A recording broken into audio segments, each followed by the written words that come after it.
My name is Megan Daigle. I am the Pastoral Ministry Assistant at St. Andrew Parish, and I'm very happy to be with you today on Easter. Please stay tuned after this Gospel reading for a homily by our pastor, Father Sergio Romo. A reading from the Holy Gospel according to St. John. On the first day of the week, Mary of Magdala came to the tomb early in the morning, while it was still dark, and saw the stone removed from the tomb.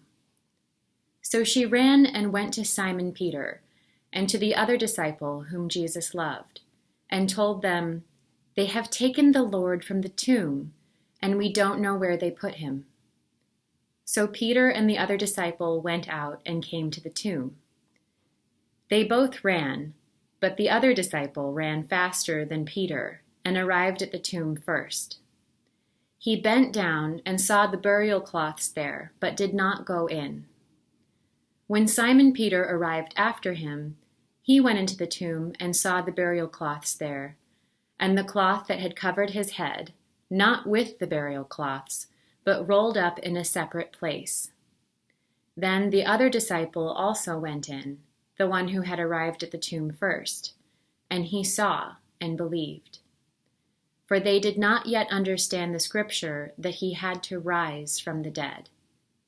The Gospel of the Lord. Peace to you, my friends, and happy Easter. There's a part of the story of Jesus' passion, death, and resurrection we typically gloss over. Every year, we spend a lot of time on Jesus' passion and death. Between Palm Sunday and Good Friday, we hear the story of Jesus' passion and death twice. And on Easter Sunday, of course, we spend time with the resurrection. But we normally do not spend a lot of time between Good Friday and Easter morning, on the in-between time the disciples found themselves in. This is the time where they were forced to face the fear of not knowing, the fear of not knowing what happens next, the fear of not knowing if there would be a way out of the mess they found themselves in, the fear of not knowing if the resurrection would really happen. This year, though, we've unwittingly spent a lot of time in the in-between time.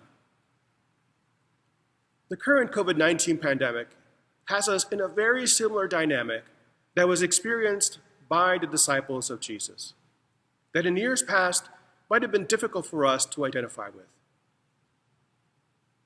Fear of not knowing is symbolized in John's Gospel with the timing for this story.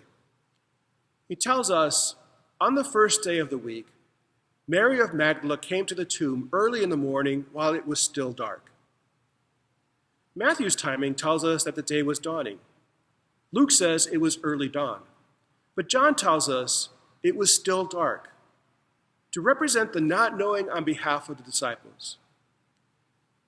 There is a delay in the resurrection story between the initial encounter of the tomb and the encounter of the risen Jesus.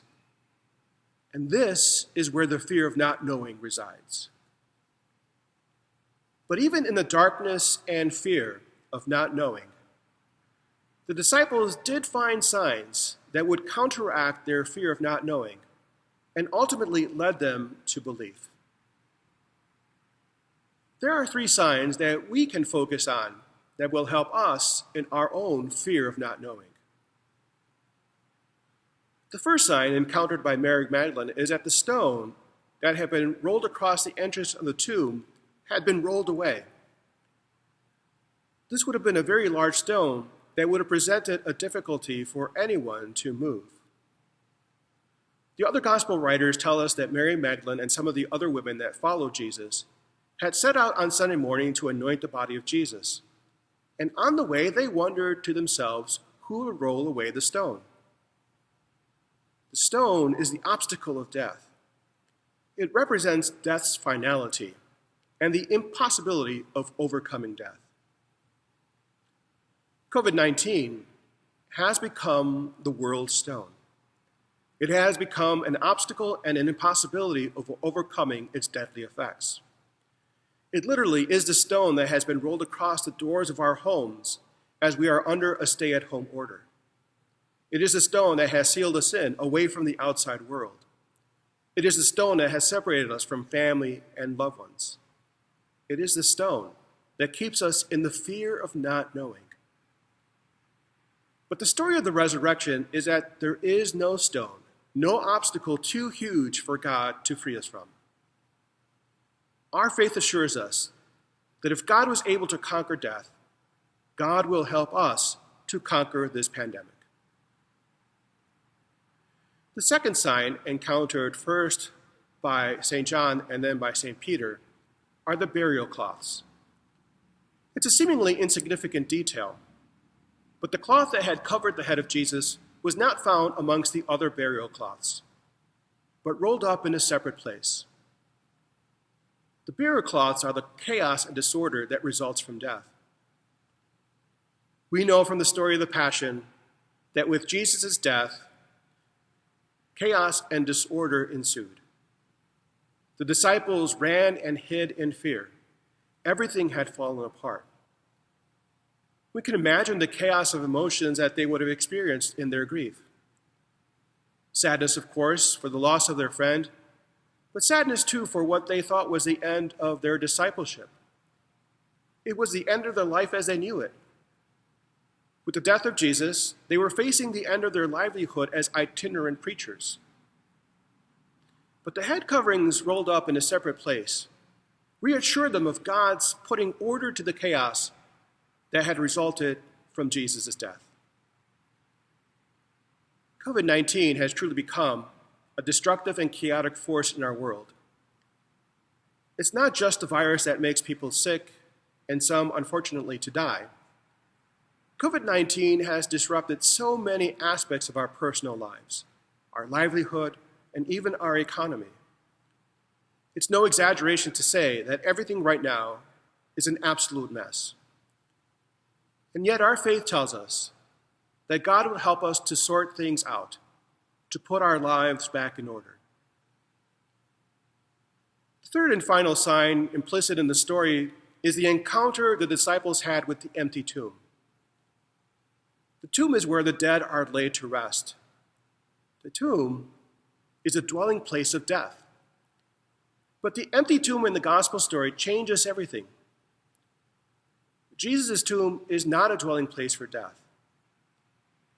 The evangelist John tells us, along with Matthew and Luke, that the tomb in which Jesus was buried was a new tomb in which no one else had been buried. This is significant. Jesus' tomb was denied its intended purpose as a dwelling place for death, both before and after his death. Jesus' tomb had been transformed. Through Jesus' resurrection, what had been the dwelling place for death had now become the place where new life was born. Our faith tells us that we too will encounter the empty tomb. Quite literally, we already are in the empty tomb. But because it is still dark out, it may be hard for us to see. And just like the disciples began to understand things and grow in their faith as the darkness gave way to the light of day, we too will come to that moment when we will find that death no longer lives here. We too will discover that our world has been transformed. But here is the challenge that Easter brings. Having encountered the new life God offers us, will it truly change us? When COVID-19 is finally eradicated, will we walk out of the tomb with a sense of new life? Or will we simply pick up where we left off? As difficult as this stay-at-home order has been, hopefully we have been learning some valuable lessons. Lessons like, before the pre-coronavirus, our lives had been too hectic, that we can survive without some of the creature comforts we've been told we can't live without. And most especially, I hope we've learned that with spending too much time with family, we've discovered that we had been spending too little time with them before the virus struck. Our world, our lives have been changed. What will we do with them? What will we do with them once all of this is over? We know that for the disciples, the encounter of the risen Lord was the final nail in the coffin for them, pun intended. Although they did resume their livelihood as itinerant preachers, they did not simply pick up where they had left off. They had been changed. Their hearts had been renewed, and the fear of not knowing had given way to the courage of knowing that Jesus lived, and they did too. And so it will be for us. Jesus has been freed from the tomb, and so will we. My dear friends, this year, more than ever, I and everyone else on the staff at St. Andrew Parish wish you and your families a happy and blessed Easter.